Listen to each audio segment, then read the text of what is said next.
Ternyata kalau kita menginginkan sesuatu, alur untuk mendapatkannya itu kayak gitu teman-teman.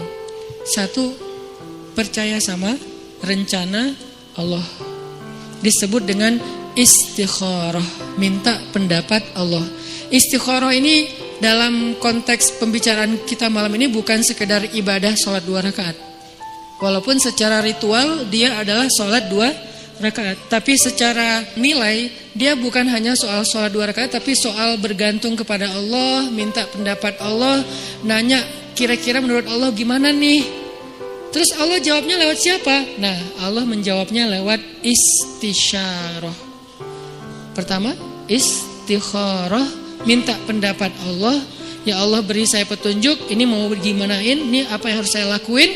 Nanti Allah nitip jawabannya lewat istisyarah. Istisyarah itu meminta nasihat orang-orang yang lebih paham, ulama, kiai, ustadz, siapa lagi, guru, orang tua, orang yang lebih bijak dari kita yang banyak pengalaman dalam urusan tersebut. Kita minta pendapat mereka. Biasanya Allah nitip jawaban itu melalui lisan-lisan mereka yang terjaga. Karena memang Allah mengatakan auliyaullah, wali-wali Allah itu ketika dia sudah dekat dengan Allah, maka Allah menjadi pendengarannya, Allah menjadi penglihatannya. Maksudnya yang dia lihat itu sesuai dengan yang Allah inginkan. Yang dia dengar itu hanya yang Allah ridhoi. Yang dia ucapkan hanya yang Allah ridhoi. Artinya lisannya, telinganya, matanya udah terjaga. Selain pikiran dan hatinya pastinya terjaga. Nah, orang kayak gini tuh utusan Allah setelah Rasulullah SAW dalam wujud ulama, da'i, bukan dalam wujud nabi dan rasul. Karena tidak ada lagi nabi setelah Rasulullah. Jadi kita kalau mau tahu Allah nitip pesan ke kita, cari tahunya ke ulama. Syekh, Allah nitip pesan gak ke saya?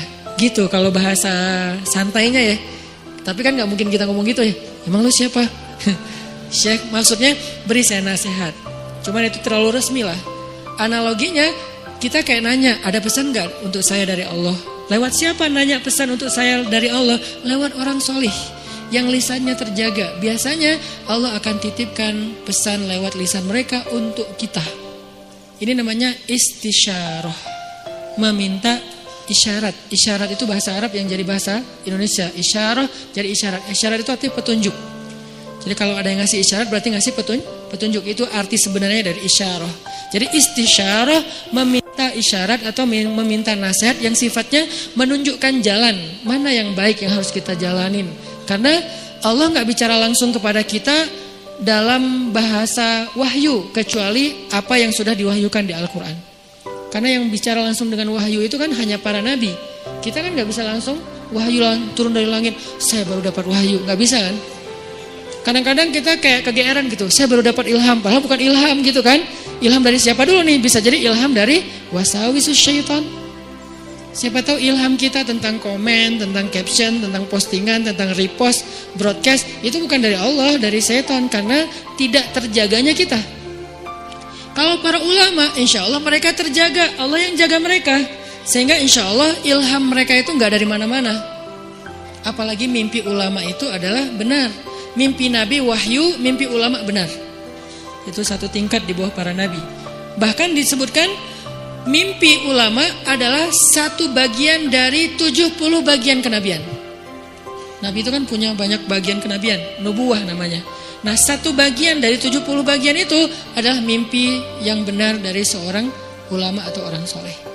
Sehingga saya merasa bahwa minta nasihat dan minta doa dari Habib Ali Zainal Abidin itu bagian dari isyarah.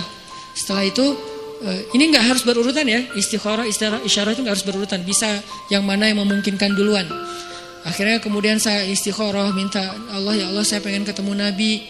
Pas umroh ternyata bisa ziarah Nabi di depan makam Nabi. Selain sholawatan, saya ngomong gitu semampu saya, walaupun sebetulnya malu gitu mau ketemu Nabi. Kenapa?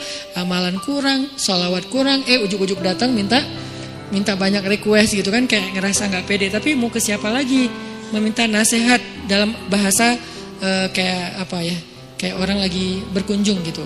Walaupun pastinya doanya kepada Allah. Jadi saya bukan berdoa kepada Nabi ya, berdoa kepada Allah. Cuman lagi ziarah tuh kayak ngomong gitu. Sebagaimana Nabi bicara dengan Khadijah ketika ziarah makam Khadijah. Ya Rasul, saya gimana ya? Mau gimana ini ya dakwahnya? Udah beres itu, masuk ke Raudhah, ya Allah beri saya petunjuk. Doa yang saya gak pernah tinggalkan, Rabbana atina min ladunka rahmah wa hayyi' lana min amrina rasyada. Kalimat terakhir itu tuh, wa hayyi' lana min amrina rasyada. Ya Allah, siapkanlah untuk saya petunjuk dalam urusan saya. Mau gimana nih kalau bahasa sederhananya?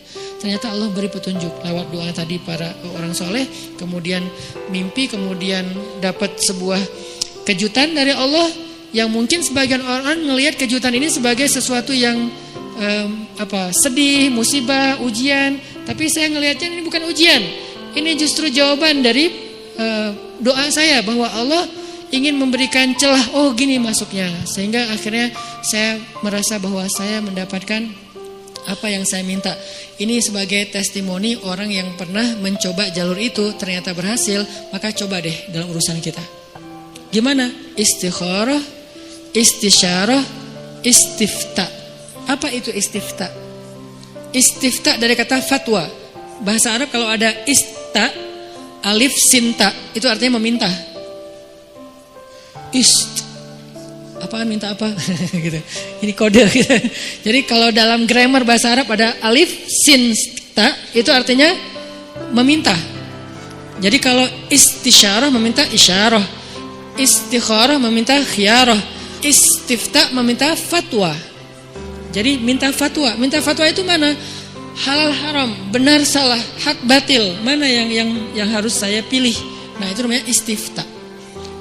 Sehingga datangnya harus kepada ulama. Kalau istisyarah boleh ulama, boleh orang bijak, boleh orang tua, boleh orang soleh yang ahli ibadah gitu kan. Bisa jadi ahli ibadah itu teman kita sendiri atau siapapun yang kita kenal. Tapi kalau istifta harus ulama. Kalau di Indonesia ulama yang tergabung dalam sebuah organisasi yang resmi, majelis ulama. Itu yang masalah istifta. Dan yang keempat, ini yang paling penting, istiqomah. Apa arti istiqomah? Banyak orang mengartikan istiqomah itu terus menerus. Bukan, itu namanya dawam. Kalau kita sholat tahajud setiap malam selama setahun, namanya dawam dengan tahajud. Disebut orang yang qawwam. Kalau sekali doang, qaim. Kalau kita puasa setiap Senin Kamis selama bertahun-tahun, namanya dawam, berpuasa. Disebut dengan sawam. Kalau sekali doang, soim. Kalau cewek, soimah. Nih, berarti soimah ini puasa cowok, puasa cewek. Soimah. Kalau udah sering, sawamah. Kalau qiyam, qaimah. Kalau udah sering, qawwamah. Itu dalam bahasa Arabnya. Nah, itu namanya dawam, terus-terusan, daimun gitu kan. Mereka selalu dawam. Tapi kalau istiqomah artinya bukan konsisten. Dawam itu kan konsisten. Kalau istiqomah itu komitmen. Apa bedanya? Kalau komitmen itu tetap on the track apapun yang terjadi, itu namanya istiqomah. Gak mau keluar dari garisnya, gak mau keluar dari fisabilillah, gak mau keluar dari syariat dengan batasan syariat yang luas pastinya. Jangan sampai kita menuduh orang udah keluar dari batasan syariat padahal batasan kita sempit. Bisa jadi dia gak keluar, cuman batasan kita yang sempit. Harusnya syariat itu luas. Keluasan syariat tergantung wawasan Islam kita. Ada yang mengatakan, itu gak boleh, padahal boleh. Kenapa dia bilang gak boleh? Karena mungkin dia baru tahu satu dalil. Itu haram, padahal makruh. Itu makruh, padahal mubah gitu kan.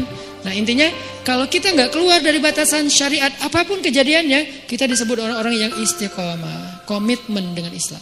Kalau komitmen, Allah pasti bantu. Innalladzina qalu rabbunallah tsumma istaqamu. Allah bantu apa? Tatanazzalu alaihil malaikah, malaikat turun. Kemudian Allah menolongnya, Allah menjauhkannya dari musuh. Nah ini 4 cara untuk sampai kepada kebaikan yang kita harapin. 1, minta pendapat Allah. 2, minta pendapat orang bijak. 3, minta pendapat ulama. 4, kalau udah tahu dari 3 itu ilham, kemudian isyarah, kemudian fatwa, maka fastaqim. Fastaqim. Tetaplah di situ, jangan melenceng walaupun sekedar mata ataupun perasaan. Apalagi sampai kaki kita melenceng. Walaupun sekedar mata aja Atau perasaan Rabbana la tuzigh qulubana. Ya Allah, jangan biarkan hati kami tergelincir. Ya muqallibal qulub, tsabbit qulubana. Allahumma habbib ilainal iman. Jadi kita minta, kalau kayak gini insya Allah teman-teman gak usah khawatir. Bilang ke mereka, kata Allah, Allah takhafu, janganlah kalian takut karena Allah bersama dengan kalian.